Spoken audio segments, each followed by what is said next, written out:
आज जितेबाला विधानसभा आरंभ है आम मन से प्रश्न थिला जे बिजु जनता दल सना महाकूड़ बाहरी जाइछन्ति अरविंद महापात्र भी बाहरी जाइछन्ति। सना महाकूड़ और अरविंद महापात्र बिजु जनता दल सहित बसिवे ना एबे अलग बसिवे। आज जितेबाला अरविंद महापात्र और सना महाकूड़ गले आ पचारिले आमर सीट कोठी अछि ताहले जनकर सीट एफ रु जी हो जाइथिला आउ जनकर सीट मध्य एफ रो गोटे संख्या रु आउ गोटे संख्या हो जाइथिला।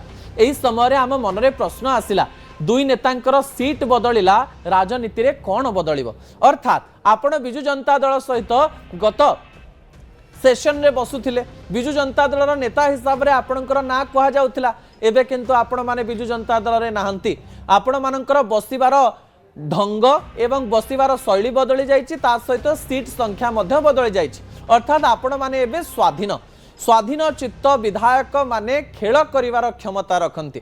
आगकू राज्यसभा निर्वाचन आसुची राज्यसभा निर्वाचन रे सना महाकूड़ भारतीय जनता पार्टी को भोट देवे ना बिजु जनता दल को भोट देवे। एही समय रे अरविंद महापात्र जहाँकर स्टैंड एबे पर्यंत क्लियर नाही से बारंबार कहउछन जे मु पाटकुरार विधायक रहिछि जेहेतु नवीन बाबू निलंबन करिसंती नवीन बाबू को सपोर्ट करिवार तो प्रश्न उठु नाही किंतु बिजु जनता दल भारतीय जनता पार्टी अनेक समय मन भितर एका सांगरे थिबारो उभयंकर सीट बदली उभयंकर मन भारतीय जनता पार्टी आड़ को जाउथिले भी संख्या जहा होना कहीं प्लस माइनस समान हो जिवो बोली आलोचना करा जाउछि। एही समय उभय नेता निजर राजनैतिक करियर को नहीं कौन चिंता करुचंती ता सेमाने ही जानिथिबे। गोटे पटे सना महाकूड़ को एही राजनैतिक अवस्था रे कोनोसी फरक न पडुथिबारो सेथिरे कोनोसी आलोचना करा जिबाटा ठीक न होई पारे किंतु अरविंद महापात्र को फरक पड़िबो।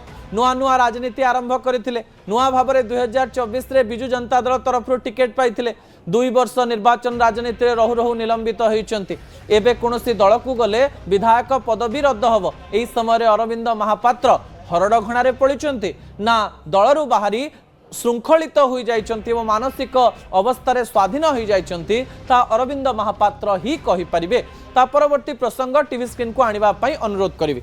नवीन को कली नमस्कार। अरविंद महापात्रंकर एई उक्ति आज आमको बहुत रोचक लागिथिला। दर्शक बंधु आपणकर मने अछि 2026 मसिया जनवरी मास 15 तारिख अर्थात ठीक गोटे मास पूर्व एमती गोटे दिन में बिजु जनता दल तरफ लाइन लेखा गला विश्वासघातकता करिथिबारु एंटी पार्टी एक्टिविटीज करिथिबारु अरविंद महापात्र को बिजु जनता दलरू निलंबित कर दिया जाउची।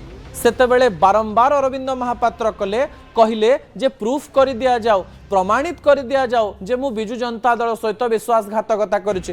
केतेबेले बिजु जनता दल तरफ कहगला जे से मिड डे ऑपरेशन करुथिले केतेबेले कहगला से सांसद प्रार्थी को केन्द्रापड़ा रे हरैबा पई चेष्टा करथिले केतेबेले कहगला जे नवीन बाबू निजे आसी कहले जे वो वहां पे हमारा काम काट रहा था एई कथा भी कहले किंतु से कहबा पई चेष्टा कले मु नवीन को चैलेंज करुछि नवीन बाबू को पाखो को जीबी नवीन बाबू को पचारिबी जे नवीन बाबू मते काहे के बाहर कले एई कथा को नेकरी आलोचना होतला।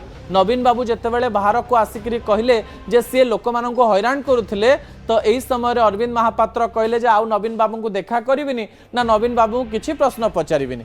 एबे भी एही कहानीटी अनसल्वड रहिथिबारो हमर आशा थिला अरविंद महापात्र आज विधानसभा रे नवीन बाबू को किछि प्रश्न करिवे कि एही समय अरविंद महापात्र आज नवीन बाबू को देखा कले।